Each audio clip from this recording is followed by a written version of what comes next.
नमस्ते दोस्तों, जोहार। मैं अभिषेक चक्रवर्ती आप सभी का फिर से अपने यूट्यूब चैनल पर स्वागत करता हूं। दोस्तों, आज के इस वीडियो में हम अर्थशास्त्र का सेट 4 सॉल्व करने वाले हैं विथ फुल एक्सप्लेनेशन के साथ, जिसे देखने के बाद आपको किसी भी क्वेश्चन को जो है रटने की आवश्यकता नहीं पड़ेगी और इसके साथ कई एक्स्ट्रा महत्वपूर्ण प्रश्नों की भी जानकारी इस वीडियो में आपको मिल जाएगी, जो आपके आने वाले एग्जाम के लिए काफी ज्यादा महत्वपूर्ण है। तो दोस्तों, अगर आप हमारे चैनल पर नए आए तो चैनल को जरूर सब्सक्राइब कर लें ताकि आगे की वीडियोस की नोटिफिकेशन सबसे पहले आपको मिले, और कमेंट करके अपना फीडबैक देना ना भूलें, जिससे मैं मोटिवेटेड होकर आपके लिए और बेहतरीन वीडियोस लाता रहूं। तो चलिए दोस्तों, बिना किसी तरह के वीडियो को शुरू करते हैं। तो दोस्तों, यहां पे देख सकते हैं सबसे पहला प्रश्न क्या पूछा गया है, निम्नलिखित में से आर्थिक क्रिया का एक उदाहरण है। ठीक है, तो दोस्तों इसको जो है ऑप्शंस जो दिए गए उसको समझने से पहले इसका कॉन्सेप्ट क्लियर होना जरूरी है, क्योंकि इससे यदि रिलेटेड कोई भी क्वेश्चन पूछा जाए तो कॉन्सेप्ट क्लियर रहने पर आप आसानी से आंसर दे सकते हो। तो आप शुरू से लेकर अंत तक जो है वीडियो को पूरा अच्छे से ध्यान से सुनिए, क्योंकि अगर आंसर को केवल मैं बता दूंगा तो केवल आप आंसर्स को रटोगे, कॉन्सेप्ट क्लियर नहीं होगा तो आपका एग्जाम में क्वेश्चन छूट जाएंगे। तो समझना जरूरी है, तो बिल्कुल शुरू से लेकर अंत तक कॉन्सेप्ट को क्लियर रखिए। ठीक है, तो सबसे पहले यहां देख सकते हैं पूछा गया क्वेश्चन में क्या, आर्थिक क्रिया, दैट मींस होता है दोस्तों इकोनॉमिक एक्टिविटी। ठीक है, तो दोस्तों आर्थिक क्रिया किसे कहते हैं, उस क्रिया को आर्थिक क्रिया कहते हैं जिसका संबंध मानवीय आवश्यकताओं को संतुष्ट करने के लिए सीमित साधनों के उपयोग से संतुष्ट होता है। ठीक है, तो हमारे जो मानव की आवश्यकता है उसको संतुष्ट करने के लिए जो भी एक्टिविटीज होती है वो सभी किस में आती है, आपका आर्थिक क्रिया में आती है। इस आर्थिक क्रिया को दोस्तों 4 सेक्टर में बांटा गया है, 4 प्रकार के होते हैं। पहला जो होता है दोस्तों वो होता है आपका उत्पादन। पहला क्या होता है, उत्पादन। दूसरा होता है आपका उपभोग। ठीक है, नोट कर लीजिएगा, उत्पादन उपभोग। तीसरा होता है आपका विनिमय। ठीक है, और चौथा जो होता है आपका निवेश। क्या होता है दोस्तों, निवेश, जिसे हम लोग इन्वेस्टमेंट भी कहते हैं। ठीक है, अब दोस्तों इसे एक एग्जांपल से आप समझ सकते हैं इन चारों को। ठीक है, जैसे कोई व्यक्ति जो है शर्ट पैंट सिलवाना चाहता है, दर्जी के द्वारा जो है कपड़े सिलकर उसे जो है शर्ट पैंट तैयार किया जाता है। तो दोस्तों यानी कपड़ा को सिलकर जो है उसका उपयोगिता में वृद्धि कर जो है शर्ट पैंट तैयार कर दिया जाता है। ठीक है, अब क्या करेगा जो उपभोक्ता होगा, ठीक है, उस शर्ट पैंट को खरीद कर अगर उसे पहनता है, उसका उपभोग करता है, तो वही क्या कहलाएगा, उपभोक्ता कहलाएगा। यानी उस चीज का क्या कर रहा है, उपभोग कर रहा है। ठीक है, तो पहला हो गया आपका उत्पादन, दूसरा हो गया आपका उपभोग। ठीक है, क्लियर हो चुका है। उसके बाद दोस्तों अब इन दोनों के बीच, पहला जिन्होंने उत्पादन किया, ठीक है, जिन्होंने शर्ट पैंट बनाया और जिन्होंने शर्ट पैंट का उपयोग किया, इन दोनों के बीच जो है एक क्रिया हुई, एक ने बेचा और एक ने खरीदा। तो बेचना और खरीदने का जो ये दोनों के बीच का क्रिया हुआ, इसे हम लोग कहते हैं विनिमय। दैट मीन्स उसे इंग्लिश में कहेंगे एक्सचेंज। क्या कहते हैं दोस्तों,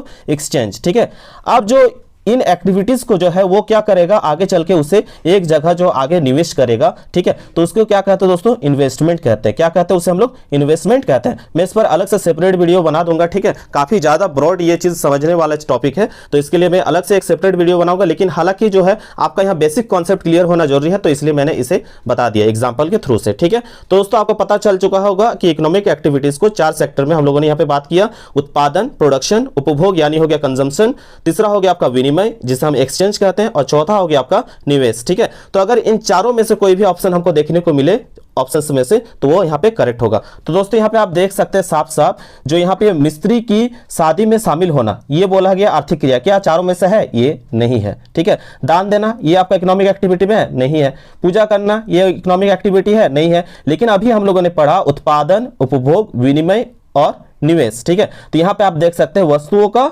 विनिमय दिया गया है, जो कि इकोनॉमिक एक्टिविटी यानी आर्थिक क्रिया के अंतर्गत आता है दोस्तों। ठीक है, तो यहां पे ऑप्शन कौन सा करेक्ट हो जाएगा, ऑप्शन डी जो होगा आपका करेक्ट हो जाएगा। अगर आपको चारों ऑप्शन याद रहेगा तो चारों ऑप्शन में से कोई भी ऑप्शन यहां पे दे दे तो आप फट से पहचान जाओगे अब कि कौन सा मेरा आर्थिक क्रिया के अंतर्गत आता है, कौन नहीं आता है। ठीक है, क्वेश्चन नंबर 2 पे क्या पूछा गया दोस्तों, यहां पे देख सकते हैं संसाधनों के वितरण की समस्या का संबंध किस केंद्रीय समस्या से है। दोस्तों इस पर मैंने अलग से एक सेपरेट वीडियो बना कर रखा है, जो लगभग 10 से 12 मिनट का वीडियो होगा, उसे आप लोग जाके एक बार देख लीजिएगा। काफी अच्छे से मैंने उसे समझाया कि केंद्रीय समस्या क्या है और किसके अंतर्गत क्या आता है, तो आपका पूरा कंसेप्ट क्लियर हो जाएगा। जिन्होंने वो वीडियो देखा होगा वो तो फट से मार देंगे ऑप्शन सी को, कैसे उत्पादन करें। ठीक है, मैंने बताया है कि केंद्रीय समस्या 3 प्रकार का होता है। ठीक है, पहला होता है कि क्या उत्पादन करना, दूसरा होता है कैसे उत्पादन करना है, और तीसरा होता है किसके लिए उत्पादन करना है। तो संसाधनों के वितरण की जो समस्या है वो किसके अंतर्गत आएगी, कैसे उत्पादन करें। ठीक है, ये आपका ऑप्शन सी जो होगा ये करेक्ट हो जाएगा। ठीक है, नेक्स्ट क्वेश्चन पे चलते हैं दोस्तों। क्या पूछा गया है, संसाधनों की मितव्ययता से क्या तात्पर्य है। ठीक है, तो यहाँ पे दोस्तों करेक्ट ऑप्शन हो जो होगा आपका मितव्ययता बोला गया है, तो इसलिए जो आपका करेक्ट आंसर होगा आपका ऑप्शन डी, साधनों का उत्तम उपयोग करना। ठीक है, ये आपका होगा साधनों की मितव्ययता से तात्पर्य। ठीक, क्वेश्चन नंबर 4 पे दोस्तों देख सकते हैं क्या पूछा गया है, किस प्रकार की अर्थव्यवस्था में संसाधनों पर सरकार तथा निजी व्यक्तियों दोनों का स्वामित्व होता है। तो दोस्तों मैंने पहले भी बताया है कि आपको जो निजी और दोनों, निजी और सरकार दोनों का जो स्वामित्व होता है वो किस प्रकार की अर्थव्यवस्था में होता है, मिश्रित अर्थव्यवस्था में। इससे रिलेटेड मैंने कंसेप्ट जो आपका क्लियर किया था इससे प्रीवियस वीडियो में, यानी सेट 3 में। जो सेट 3 को नहीं देखे हैं अच्छे से, वो जाके सेट 3 को अच्छे से देख लीजिएगा, आपके उसमें भी बहुत सारे कॉन्सेप्ट्स क्लियर हो जाएंगे। तो दोस्तों जिसमें जो है सरकार तथा निजी दोनों व्यक्तियों का स्वामित्व होता है वो किस अर्थव्यवस्था के अंतर्गत आता है दोस्तों, मिश्रित अर्थव्यवस्था के अंतर्गत आता है। तो भारतीय अर्थव्यवस्था कैसी होती है दोस्तों, अगर क्वेश्चन पूछा जाए तो भारतीय व्यवस्था ना तो पूंजीवादी है ना ही समाजवादी है, बल्कि दोनों का मिश्रित रूप देखने को मिलता है। इसलिए जो भारतीय अर्थव्यवस्था है एक मिश्रित अर्थव्यवस्था होगी। ठीक है, क्वेश्चन नंबर 5 क्या पूछा गया दोस्तों, देख सकते हैं यहाँ पे, अर्थशास्त्र का दुर्लभता संबंधी विचार किसने दिया। तो पहला ऑप्शन दिया गया अल्फ्रेड मार्शल, जिन्होंने कल्याण संबंधी परिभाषा दिया था। दूसरा ऑप्शन दिया गया एडम स्मिथ, जिन्होंने अर्थशास्त्र को धन केंद्रित परिभाषा के रूप में उन्होंने परिभाषित किया था, और ये पहले अर्थशास्त्री थे जिन्होंने अर्थशास्त्र को परिभाषित किया था, इसलिए इन्हें अर्थशास्त्र का पिता के रूप में जाना जाता है, एडम स्मिथ को। तीसरा ऑप्शन दिया गया लियोनेल रॉबिन्स, ठीक है, जिन्होंने जो है अर्थशास्त्र को दुर्लभता के संबंध में जो है अपना विचार दिया था और अर्थशास्त्र को विज्ञान के रूप में परिभाषित किया था। वो कौन थे दोस्तों, लियोनेल रॉबिन्स। तो जो क्वेश्चन पे पूछा गया दोस्तों, आपका पूछा गया है दुर्लभता संबंधी विचार किसने दिया था, तो ऑप्शन सी यहां आपका करेक्ट हो जाएगा। दोस्तों इसके बारे में कुछ जो हम लोग को जानना जरूरी है, रॉबिन्स के बारे में, जो आप लोग नोट कर लीजिए, इससे रिलेटेड क्वेश्चंस पूछे जा सकते हैं। हालांकि मैंने जो है हर एक अर्थशास्त्री पर सेपरेट वीडियो बना के रखा है, जिन्होंने अब तक नहीं देखा है आप लोग जाके प्लेलिस्ट में देख लीजिए। उनसे रिलेटेड किसी भी अर्थशास्त्री से रिलेटेड अगर क्वेश्चन पूछा जाता हो तो मैं दावे के साथ कह सकता हूं कि आपका एग्जाम में कोई भी क्वेश्चन नहीं छूटने वाला। तो इनके बारे में फिलहाल हम लोग जान लेते हैं, लियोनेल रॉबिन्स के बारे में।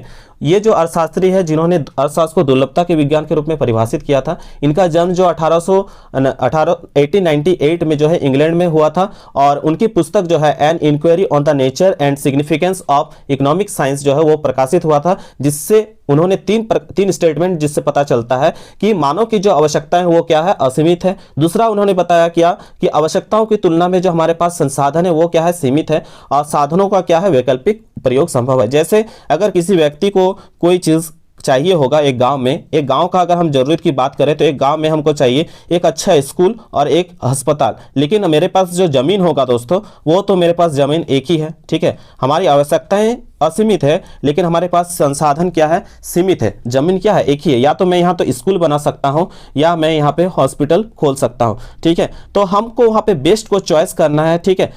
तो बेस्ट को चॉइस करना है, अगर स्कूल अगर ऑलरेडी है तो हम यहाँ पे क्या बनाएंगे, हॉस्पिटल बनाएंगे, क्योंकि आवश्यकताओं की तुलना में हमारे पास संसाधन जमीन जो है वो क्या है, कम है, ठीक है। और उसका अल्टरनेटिव यहाँ पे आप देख रहे हैं, उसका यूजेस भी है, स्कूल भी बना सकते हैं आप, यहाँ पे हॉस्पिटल भी खोल सकते हैं। तो इसलिए दोस्तों यहाँ पे रॉबिन्स ने जो बताया कि आपको बेस्ट का क्या करना है, चॉइस करना है। तो चॉइस आधारित भी अगर पूछा जाए, चुनाव आधारित भी परिभाषा किसने दिया था, तो ये हम लोग का करेक्ट आंसर होगा लियोनेल रॉबिन्स, ठीक है। पहला मैंने क्या बताया, याद रखिएगा कि मानव की आवश्यकताएं क्या है, असीमित है। एक गांव में वो जो आपको बताएं कि एक गांव में आवश्यकता क्या है, एक अच्छे हॉस्पिटल और एक अच्छे स्कूल की। तो दोस्तों मेरे पास जो जमीन है वो क्या है, मेरे पास सीमित है, और इस जमीन का उपयोग दोनों में किया जा सकता है। या तो मैं यहाँ पे क्या कर सकता हूँ, स्कूल खोल सकता हूँ या हॉस्पिटल खोल सकता हूँ, ठीक है।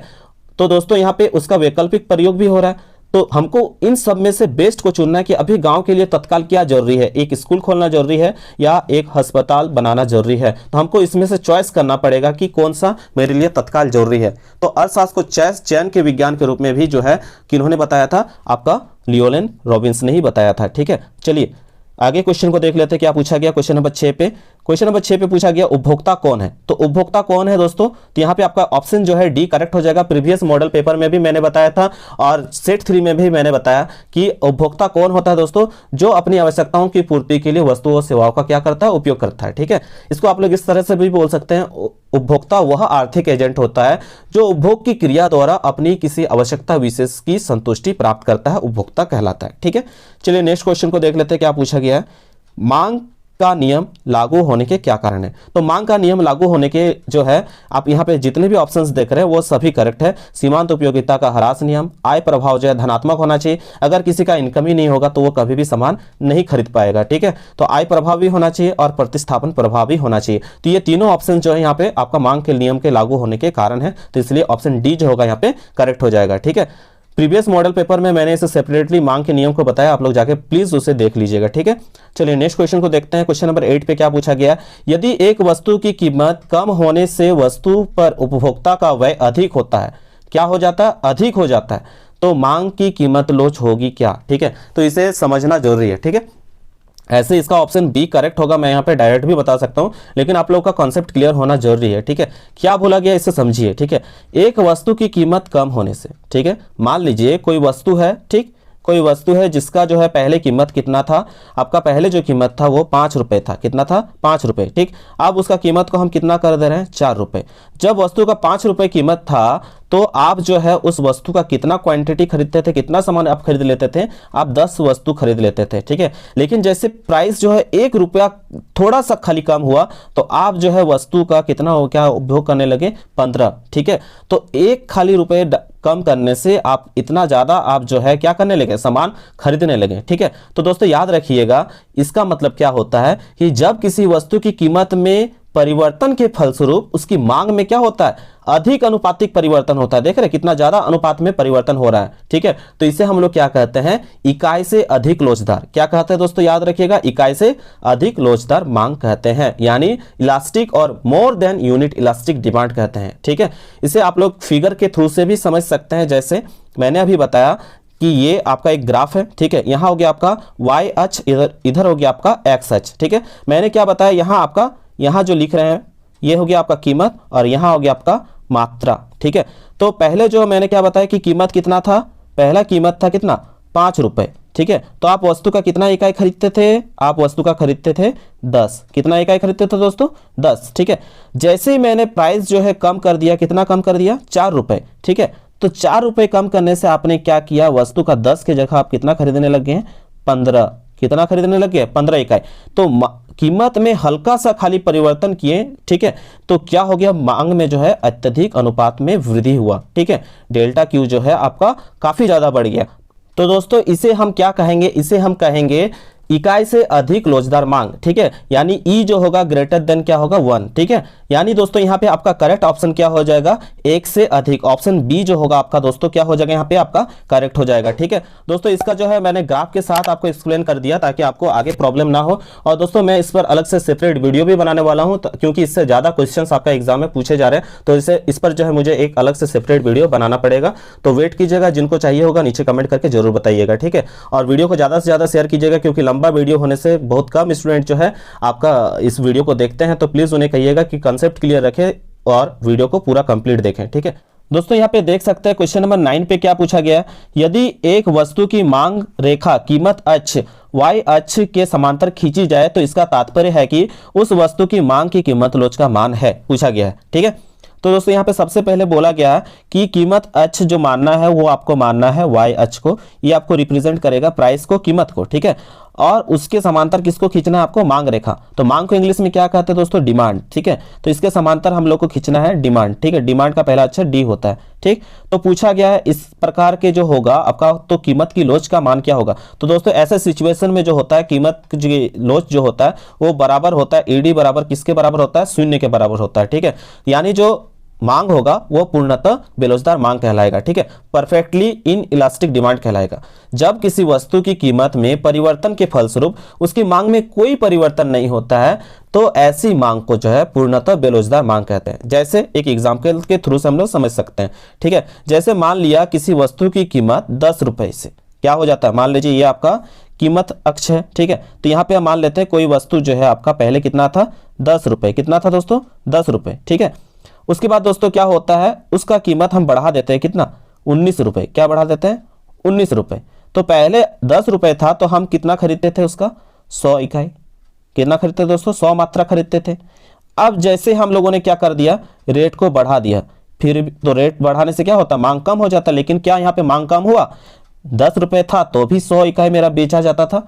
अब जब हम लोगों ने क्या किया कि 19 रुपए किया, तो देख सकते हैं दोस्तों यहाँ पे क्या हो रहा है, 100 इकाई ही मांग किया जा रहा है। तो कोई भी परिवर्तन हुआ यहाँ पे? कुछ भी परिवर्तन नहीं हुआ। ठीक है, तो यानी ईडी इक्वल्स टू क्या होगा, 0। ठीक है, जब 10 रुपए था तो भी आपका 100 मात्रा खरीदा जा रहा है, जैसे ही उसका जो है कीमत बढ़ा दिया गया, फिर भी जो है उपभोग कितना किया जा रहा है, मात्रा कितना का डिमांड किया जा रहा है, 100 का ही डिमांड किया जा रहा है। ठीक है, तो ऐसी स्थिति में जो होता है ईडी जो होता है इक्वल्स टू क्या होता है, 0, यानी पूर्णतः बेरोजगार मांग कहते हैं, जिसे इंग्लिश में कहते हैं हम लोग परफेक्टली इलास्टिक डिमांड। ठीक है, आशा करते हैं दोस्तों आपका कंसेप्ट क्लियर हो चुका है। ठीक है, तो जब यहाँ पे कीमत अक्ष जो है डिमांड अक्ष के समानांतर हो, ठीक है, तो उस सिचुएशन में क्या होता है दोस्तों, ईडी जो होता है इक्वल्स टू क्या होता है, 0। तो यहाँ पे आपका करेक्ट ऑप्शन जो होगा, ऑप्शन जो ए होगा आपका करेक्ट हो जाएगा। ठीक है, क्वेश्चन नंबर 10 पे क्या पूछा गया दोस्तों, यहाँ पे देख सकते हैं आप, यदि किसी वस्तु की मांग वक्र समीकरण कितना दिया गया दोस्तों, Q इक्वल्स टू 10P। ठीक है, तो वस्तु की प्रति इकाई कीमत यानी कीमत दिया हुआ है, प्राइस कितना दिया है दोस्तों, 2। ठीक है, रुपए होने पर वस्तु की मांग मात्रा, ये मांग मात्रा है। ठीक है, तो क्या होगी पूछा गया, तो पुट कीजिए वैल्यू, पी के जगह पी का मान अगर पुट करेंगे रखेंगे तो 10 में से 2 घटाएंगे तो कितना निकल जाएगा दोस्तों, 8। ठीक है, तो यहाँ पे ऑप्शन कहाँ पे है, 8 देख सकते हैं, ऑप्शन डी पे है। नेक्स्ट क्वेश्चन पे चलते हैं दोस्तों, क्या पूछा गया है, पूछा गया एक सरल रेखा मांग वक्र के प्रत्येक बिंदु पर मांग की कीमत लोच का मान। ठीक है, तो एक सरल रेखा के बारे में मैंने पहले भी वीडियोस में आपको बताया है। ठीक है, तो कीमत लोच का मान पूछा गया, क्या होता है, स्थिर रहता है, 0 होता है, बदलता है, या 1 से कम होता है। ठीक है, तो दोस्तों आप लोगों को पहले भी मैंने बताया ईडी इक्वल्स टू क्या होता है, 1 होता है बीच में रहने पर। ठीक है, इकाई के बराबर होता है। उसके बाद अगर ऊपर में जाते हैं तो ईडी क्या होता है, अनंत होता है। ठीक है, उसके बाद थोड़ा सा हल्का नीचे आते हैं तो ईडी ग्रेटर देन क्या होता है, 1 होता है, एक इकाई से अधिक होता है, बीच में होने से इकाई के बराबर होता है, और हल्का से नीचे आने पर जो होता है इकाई से कम होता है, इकाई से क्या होता है, कम होता है, और अंतिम छोर पे आने पे जो एक्सिस पे एक्स अक्ष पर आने पे वो क्या हो जाता है, जो मांग होता है, अंतिम मांग जो होता है उसकी लोच क्या हो जाती है, 0 हो जाती है। ठीक है, तो दोस्तों यहाँ पे आप देख रहे हैं हर एक स्टेज पे क्या हो रहा है, मांग की कीमत लोच क्या हो रहा है, बदल रहा है। ठीक है, तो दोस्तों यहाँ पे आपका करेक्ट आंसर क्या हो जाएगा, आपका ऑप्शन सी जो होगा करेक्ट होगा, बदलता है। ठीक है, क्वेश्चन नंबर 12 पे क्या पूछा गया दोस्तों, देख सकते हैं, माना कि एक बाजार में केवल 2 उपभोक्ता हैं तथा एक वस्तु के लिए जिनकी मांग को निम्न तालिका में दिखाया गया है। ठीक है, वस्तु की कीमत 4 पर वस्तु की बाजार मांग क्या होगी पूछा गया है। ठीक है, तो वस्तु की कीमत 4 पर, तो वस्तु की कीमत 4 कहाँ है, यहाँ पे है। ठीक है, तो उसकी बाजार मांग पूछा गया। तो हम सभी जानते हैं क्या कि व्यक्तिगत मांग को जोड़ने पर क्या निकलता है, बाजार मांग निकलता है। तो यहाँ पे आपका व्यक्तिगत मांग 2 को दिया गया है, यहाँ पे इन दोनों का अगर टोटल कर दें तो आपको क्या निकलेगा, 6 + 16 बराबर कितना निकलेगा दोस्तों, आपका 22। तो यहाँ पे ऑप्शन कहाँ है, 22, आप देख सकते हैं, ऑप्शन जो होगा आपका यहाँ पे सी जो होगा आपका करेक्ट हो जाएगा। ठीक है, नेक्स्ट क्वेश्चन पे चलते हैं दोस्तों, क्या पूछा गया, क्वेश्चन नंबर 13 पे देख सकते हैं, यहाँ पे उपभोक्ता संतुलन की व्याख्या में उदासीन वक्र का प्रयोग सर्वप्रथम किसने किया था। ठीक है, तो इसका करेक्ट आंसर क्या हो जाएगा, J.R. हिक्स। ठीक है, इनका पूरा नाम नोट कर लीजिएगा दोस्तों, सर जॉन रिचर्ड हिक्स। ठीक है, याद कर लीजिएगा। ठीक, चलिए नेक्स्ट क्वेश्चन को देखते हैं, क्या पूछा गया है 14 पे, रसगुल्ले की कीमत कम होने से गुलाब जामुन की मांग क्या होगा। तो दोनों ही क्या है दोस्तों, मीठा सामान है। ठीक है, तो दोस्तों जब रसगुल्ले की कीमत कम होगी तो चूंकि दोनों ही प्रतियोगी वस्तु है, अगर एक वस्तु की कीमत कम होगा तो दूसरा वस्तु की ऑटोमेटिक जो है मांग क्या होगा, कम हो जाएगा। ठीक है, तो यहाँ पे ऑप्शन बी जो होगा आपका करेक्ट होगा। ठीक, नेक्स्ट क्वेश्चन पे चलते हैं दोस्तों, क्या होगा पूछा गया यहाँ पे, निम्न में से किस वस्तु संयोग की मांग संयुक्त मांग होगी। संयुक्त मांग मतलब साथ में जोड़ा में चलता है। ठीक है, तो यहाँ पे दोस्तों आप देख सकते हैं जो कार और पेट्रोल जो यहाँ दिया गया, यहाँ पे आपका संयुक्त मांग होगा, क्योंकि अगर आप कार चलाएंगे तो आपको जो है साथ में क्या भराना पड़ेगा, पेट्रोल भी भराना पड़ेगा। ठीक है, तो कार और पेट्रोल जो है क्या कहलाता है, संयुक्त मांग कहलाता है। ठीक है, नेक्स्ट क्वेश्चन पे चलते हैं दोस्तों, क्या पूछा गया, यदि किसी वस्तु की मांग रेखा मात्रा अक्ष जो है एक्स अक्ष, ठीक है, के समांतर है तो वस्तु की मांग की कीमत लोच का मान। ठीक है, तो एक्स अक्ष के समांतर, अब पूछा गया किसके समांतर दोस्तों, एक्स अक्ष के समांतर। ठीक है, यहाँ एक्स अक्ष होता है, ये वाई अक्ष है। ठीक है, जो मांग रेखा है वो किसके समांतर बोला गया, अब एक्स अक्ष के समांतर बोला गया है। ठीक है, तो पूछा गया है क्या कि मांग की कीमत लोच क्या होगी। ठीक, तो दोस्तों यहाँ पे एक एग्जाम्पल के थ्रू से आप समझ सकते हैं कि जब किसी वस्तु की कीमत, एक थ्रू से हम समझ लेते हैं। ठीक है, मान लीजिए किसी वस्तु की कीमत पहले कितना था, 10 रुपए था। ठीक है, कितना था, 10 रुपए। अब भी जो वस्तु की कीमत हम लोगों ने क्या रख दिया, 10 रुपया ही रखा, लेकिन जब वस्तु की कीमत पहले भी 10 रुपए था तो क्या खरीदता था, 100 खरीदता था। अभी हम लोगों ने 1 रुपया भी जो है ना तो कीमत को बढ़ाया और ना तो कीमत को घटाया, फिर भी ऑटोमेटिक जो है आपका डिमांड जो है क्या हो जा रहा है, 100 से बढ़कर कितना हो जा रहा है दोस्तों, 120 हो जा रहा है। ठीक है, हम लोगों ने ना कीमत को कम किया ना तो कीमत को ज़्यादा रखा, फिर भी जो है आपका जो मात्रा है, जो डिमांड है, आपका कीमत मात्रा जो है कितना बढ़ जा रहा है, मात्रा 100 से बढ़ जा रहा है आपका 120। ठीक है, तो दोस्तों इसे जो हम क्या कहते हैं, इसे हम कहते हैं यहाँ मांग रेखा जो है एक्स अक्ष के समांतर है तो मांग की लोच क्या होगा, अनंत होगा। ठीक है, इनफाइनाइट होगा। ठीक है, तो ऑप्शन ए जो होगा आपका करेक्ट होगा, याद रखिएगा। ठीक है, क्वेश्चन नंबर 17 पे क्या पूछा गया दोस्तों, 17 पे पूछा गया है किसी साधन की कीमत को ब्याज कहा जाता है। तो किस साधन की कीमत को ब्याज कहा जाता है, तो इसका भी कॉन्सेप्ट क्लियर होना जरूरी है दोस्तों। ठीक है, यहां पूछा गया है कि किस साधन की कीमत को ब्याज कहा जाता है। ठीक है, तो जब ब्याज कहा जाता है तो क्या होगा, इसका आंसर होगा दोस्तों आपका पूंजी। पूंजी जो होगा आपका करेक्ट होगा, याद रखिएगा।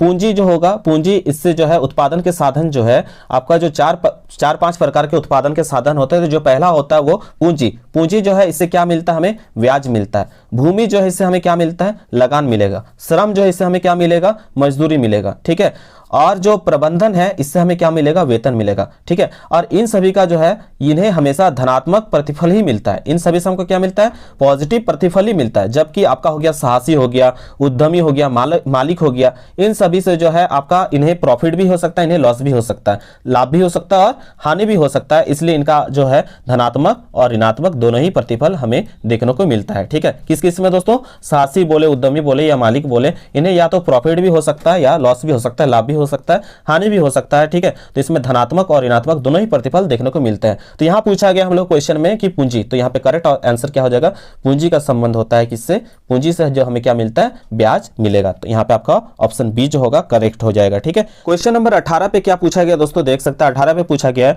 दो साधन श्रम एल यानी लेबर, पूंजी के जिसे डिनोट किया गया के से, ठीक है, के लिए उत्पादन फलन का स्वरूप होगा। ठीक है, तो यहाँ पे करेक्ट आंसर क्या हो जाएगा, ऑप्शन ए जो होगा आपका करेक्ट हो जाएगा, Q equals to F under bracket L K. ठीक है, यहाँ समझ लीजिए दोस्तों, एक वस्तु के उत्पादन के लिए केवल दो आगत, मजदूर यानी लेबर एल से जिसे डिनोट करते हैं तथा पूंजी कैपिटल को के से डिनोट करते हैं की आवश्यकता होती है। तो उत्पादन फलन कैसा होगा, Q equals to F under bracket, ठीक है, के एल। ठीक, ऑप्शन ए जो होगा आपका यहाँ करेक्ट हो जाएगा। नेक्स्ट क्वेश्चन पे चलते हैं दोस्तों, क्या पूछा गया 19 नंबर पे, एक उत्पादन फलन में साधनों के किस संयोग को शामिल किया जाता है। तो यहाँ आपका ऑप्शन जो होगा डी करेक्ट हो जाएगा, किसी भी संयोग को शामिल किया जाता है। ठीक है, क्वेश्चन नंबर 20 पे चलते हैं दोस्तों, क्या पूछा गया है, उस वक्र को क्या कहा जाता है जो समान उत्पादन करने वाले दो साधनों के विभिन्न संयोगों को दर्शाता है। तो यहाँ जो आपका करेक्ट आंसर हो जाएगा 20 का ऑप्शन सी जो होगा आपका करेक्ट हो जाएगा, सम उत्पाद वक्र कहा जाता है। ठीक है, क्वेश्चन नंबर 21 पे चलते हैं दोस्तों, क्या पूछा गया, 21 भी काफी ज्यादा इंपॉर्टेंट क्वेश्चन है और ये पूछा गया क्वेश्चन भी है। तो यहाँ पे पूछा गया है कि दो साधन दिया गया, एक एल और एक के। तो आप सभी ने अभी पढ़ा, एल मतलब होता है आपका श्रम, ठीक है, लेबर जिसे हम कहते हैं, और के को डिनोट करते हैं पूंजी से। ठीक है, तो उत्पादन फलन दिया गया है क्यू ए एल अल्फा, ठीक है, के बीटा। ठीक है, तो यहाँ पे श्रम की जो है इकाई दिया गया शून्य के रोजगार से कुल उत्पादन क्या होगा। तो दोस्तों यहाँ पे अगर हम पुट करें ए के जगह ए, एल का तो दिया हुआ है आपका कितना दिया है, शून्य दिया हुआ है। ठीक है, तो अगर हम इंटू करें शून्य से पूरा इक्वेशन को, तो आपका वैल्यू क्या आएगा, 0 आएगा। किसी भी संख्या को शून्य से या किसी भी चीज को हम शून्य से गुना करते हैं तो उसका जो आंसर निकलता है दोस्तों, क्या निकलता है, शून्य ही निकलता है। तो यहाँ आपका करेक्ट आंसर क्या हो जाएगा, ऑप्शन ए जो होगा करेक्ट हो जाएगा। अगले क्वेश्चन पे चलते हैं दोस्तों, क्वेश्चन नंबर 22 पे क्या पूछा गया है, निम्नलिखित में से किस वक्र का आकार उत्पाद अक्ष एक्स अक्ष के समांतर होता है। तो दोस्तों यहाँ पे आपका 22 का जो करेक्ट आंसर हो जाएगा, ऑप्शन ए जो होगा करेक्ट हो जाएगा। इसके बारे में मैंने प्रीवियस वीडियोस में भी आपको बताया, इसे क्या कहेंगे हम लोग, कुल स्थिर लागत कहेंगे। ठीक है, क्वेश्चन नंबर 23 पे क्या पूछा गया दोस्तों, देख सकते हैं, कब डगलस उत्पादन फलन में पैमाने का विद्यमान प्रतिफल प्राप्त होगा, जब, कब प्राप्त होगा दोस्तों, ऑप्शन बी जो होगा यहाँ पे आपका करेक्ट हो जाएगा। नेक्स्ट क्वेश्चन पे चलते हैं दोस्तों, क्वेश्चन नंबर 24 पे क्या पूछा गया, एक लागत फलन के संबंध में कौन सा कथन सत्य है। तो दोस्तों यहाँ पे पूछा गया एक लागत फलन के संबंध में कौन सा कथन सत्य है। तो यहाँ पे आपका क्वेश्चन नंबर 24 का जो करेक्ट आंसर होगा, ऑप्शन सी जो होगा आपका करेक्ट होगा। क्या चीज के लिए पूछा गया, लागत फलन के संबंध में पूछा गया। तो ये यह लागत और आगतों के बीच का जो है संबंध दर्शाता है। तो ऑप्शन जो होगा सी करेक्ट हो जाएगा। अगले क्वेश्चन पे चलते हैं दोस्तों। क्वेश्चन नंबर 25 पे क्या पूछा गया है दोस्तों, यहाँ पे देख सकते हैं। बहुत ही ज्यादा इंपॉर्टेंट क्वेश्चन है और इसे समझना जरूरी है आप सभी के लिए, ठीक है।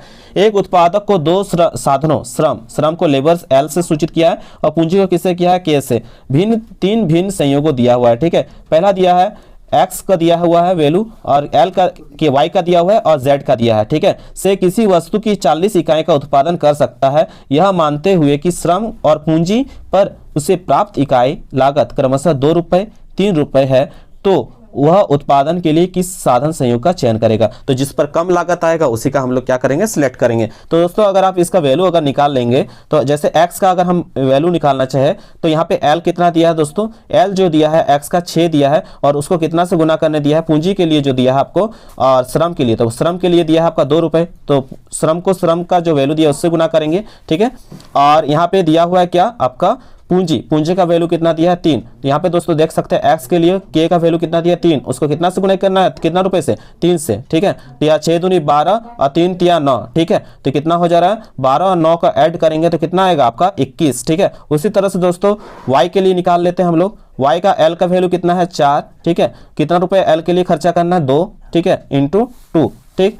और आपके लिए जो है k के लिए जो है पूंजी के लिए कितना है 4, ठीक है। पूंजी के लिए कितना यूज कर रहे हैं 4, ठीक है। तो इसको 4 से अगर कितना गुना करेंगे 3 को, तो आपका कितना निकल जाएगा, यहाँ पे 4 दूनी 8, इधर हो गया आपका 12, 4 तिया 12, तो टोटल कितना हो रहा है दोस्तों आपका 20, ठीक है। उसी तरह से दोस्तों z का भी निकाल लेंगे हम लोग। तो z का कितना हो जा रहा है 3 इंटू 2 बराबर कितना आएगा 6। z का कितना दिया हुआ है आपका, z का दिया 3 और इंटू 2 इक्वल्स टू कितना हो जाएगा दोस्तों 6, ठीक है। और इसके बाद दोस्तों पूंजी के लिए दिया है 6 z का, तो 6 गुना पूंजी का रेट कितना है दोस्तों 3, तो यहाँ पे 3, तो 6 तिया कितना हो गया 18। और जब 6 और 18 को आप जोड़ेंगे तो कितना आएगा दोस्तों 24, ठीक है। तो सबसे कम लागत कहाँ लग रहा है, यहाँ आप देख सकते हैं पहला वाला में 21, दूसरा वाला में 20 और तीसरा वाला में जो जेड है उसमें 24। तो सबसे कम लागत किस में लग रहा है दोस्तों, हम लोगों का वाई में, ठीक है। यहाँ पे ऑप्शन जो होगा आपका वाई करेक्ट हो जाएगा, ठीक है। तो यहाँ सबसे कम जो है वाई है, ठीक है। तो y साधन के संयोग से जो है कम लागत लगेगा, इसलिए जो हम लोग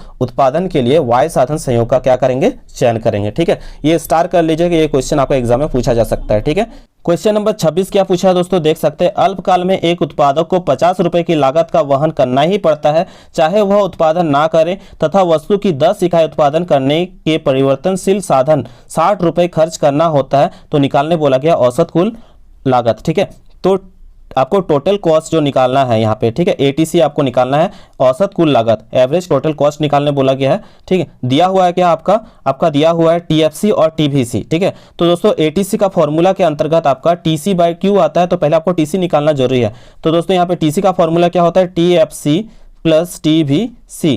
तो आप यहाँ पे देख सकते हैं टीएफसी जो दिया हुआ है कितना दिया है 50 और टीवीसी कितना दिया हुआ है 60, तो आपका निकल जाएगा कितना 110। और एटीसी का फॉर्मूला क्या होता है दोस्तों, औसत कुल लागत का जो फॉर्मूला होता है टीसी बाय क्या होता है क्यू होता है। तो 110 और कितना दिया हुआ है आपका मात्रा कितना दिया 10, उससे डिवाइड दे देंगे तो आपका आंसर कितना निकल जाएगा 11, ठीक है।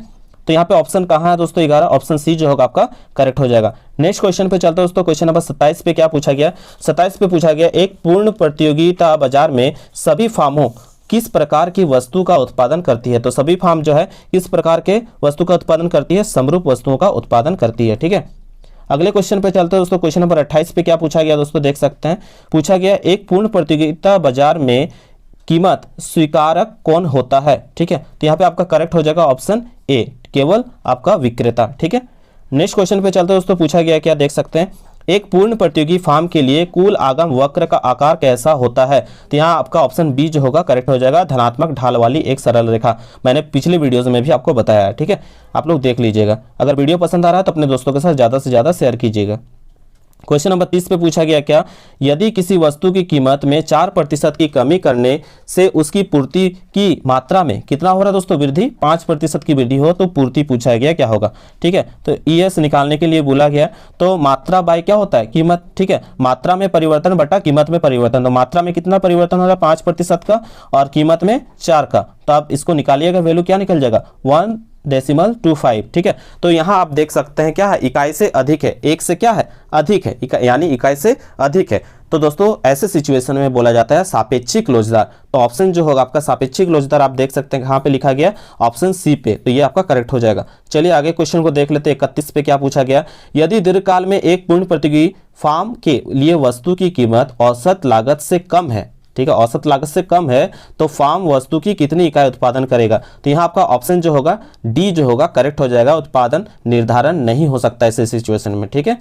क्वेश्चन नंबर 32 पे चलते हैं दोस्तों। क्या पूछा गया, यदि एक बाजार में, ठीक है, यदि एक बाजार में यदि फार्मों की संख्या बढ़ जाए तो वस्तु की पूर्ति क्या हो जाएगा, ठीक है, ये पूछा गया। तो वस्तु की पूर्ति जो होगा आपका बढ़ जाएगा। ऑप्शन बी जो होगा आपका करेक्ट हो जाएगा। चलिए 33 पे जाते हैं। क्या पूछा गया देख सकते हैं, बाजार में पूर्ति अधिक की स्थिति उत्पन्न होती है जब।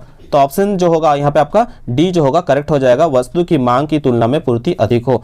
चलिए नेक्स्ट क्वेश्चन को देख लेते हैं। 34 पे क्या पूछा गया, दीर्घकाल में वस्तु की मांग बढ़ने से सम्य कीमत में, ठीक है। तो यहाँ पे आपका क्या होगा, 34 का जो होगा इस सिचुएशन में क्या होगा आपका वृद्धि होगा, ठीक है। ऑप्शन ए जो होगा करेक्ट हो जाएगा, ठीक है। यहाँ आपका ऑप्शन ए जो होगा आपका करेक्ट हो जाएगा। चलिए 35 का देख लेते हैं। क्या पूछा गया है, बाजार संरचना में प्रतियोगिता बढ़ने से फर्मों के बीच प्रतियोगी व्यवहार में क्या होता है। तो प्रतियोगी व्यवहार में दोस्तों आपका वृद्धि होगी, ठीक है। चलिए नेक्स्ट क्वेश्चन को 36 को देख लेते हैं। क्या पूछा गया, यदि एक अधिकारी वस्तु की मांग की कीमत लोच 1 से कम होती है जब। कब दोस्तों, और यहाँ पे आपका ऑप्शन जो होगा डी करेक्ट हो जाएगा, सीमांत आय जब ऋणात्मक होती है तब, ठीक है। क्वेश्चन नंबर 37 पे दोस्तों क्या पूछा गया, यहाँ पे देख सकते हैं, एक अधिकारी बाजार में फार्म की कुल संपत्ति अधिकतम होगी जब सीमांत प्राप्ति का मान क्या होगा। तो ऐसा सिचुएशन में क्या होता है दोस्तों, शून्य होगा, ठीक है। चलिए नेक्स्ट क्वेश्चन को देख लेते हैं दोस्तों। 38 नंबर, एक एकाधिकार निम्न में से कौन किसका निर्धारण कर सकता है, ठीक है। तो यहाँ आपका सिचुएशन में क्या होगा, इस सिचुएशन में जो होगा आपका ऑप्शन डी जो होगा करेक्ट हो जाएगा, कीमत तथा मात्रा किसी एक का, ठीक है। क्वेश्चन नंबर 39 में क्या पूछा गया दोस्तों, एक फार्म संतुलन की अवस्था में होगी जब। तो मैंने इसे काफी अच्छे से एक्सप्लेन किया हुआ प्रीवियस वीडियो में। तो यहाँ आपका जो इस सिचुएशन में क्या होता है आप सभी को मालूम होगा, ऑप्शन डी जो होगा करेक्ट होगा, कुल संप्राप्ति और कुल लागत के बीच का अंतर क्या हो जाएगा, अधिकतम होगा, ठीक है। और 40 नंबर भी सबसे ज्यादा इंपॉर्टेंट क्वेश्चन है, बार बार रिपीटेड क्वेश्चन है दोस्तों। यहाँ पे दिया गया है, नीचे दिए गए फार्म के लिए सीमांत आगम अनुसूची वस्तु 5 इकाई उत्पादन से कुल आगम क्या होगा। तो 5 इकाई, तो दोस्तों यहाँ 5 इकाई कहाँ देख पा रहे हैं, यहाँ पे, ठीक है। तो यहाँ पे आप देख सकते हैं 5 इकाई तक पूछा गया, तो यहाँ पे 5 इकाई तक का आपको वैल्यू निकाल लेना है।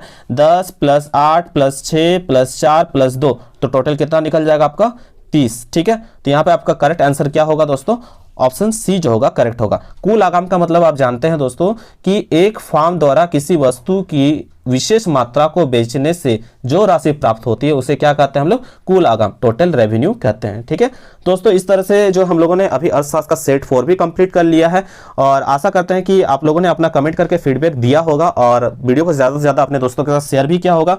ऐसे ही प्यार और सपोर्ट बना के रखिएगा, और जल्दी से जल्दी 10,000 कंप्लीट होने वाला है सब्सक्राइबर, तो उसे जल्द से जल्द कंप्लीट कर दीजिए, यही आप लोगों से मेरी कामना है। तो दोस्तों इस तरह से हम लोगों ने अर्थशास्त्र का सेट 4 भी कंप्लीट कर लिया। जल्द ही आप सभी का अगर सपोर्ट रहा तो सेट 5 भी जल्द से जल्द आप लोगों को मिल जाएगा। दोस्तों अगर आप चैनल पर नए हैं तो चैनल को जरूर सब्सक्राइब कर लीजिएगा, और लाइक और कमेंट करके अपना फीडबैक देना ना भूलिएगा। तब तक के लिए दोस्तों धन्यवाद, जय हिंद, वंदे मातरम।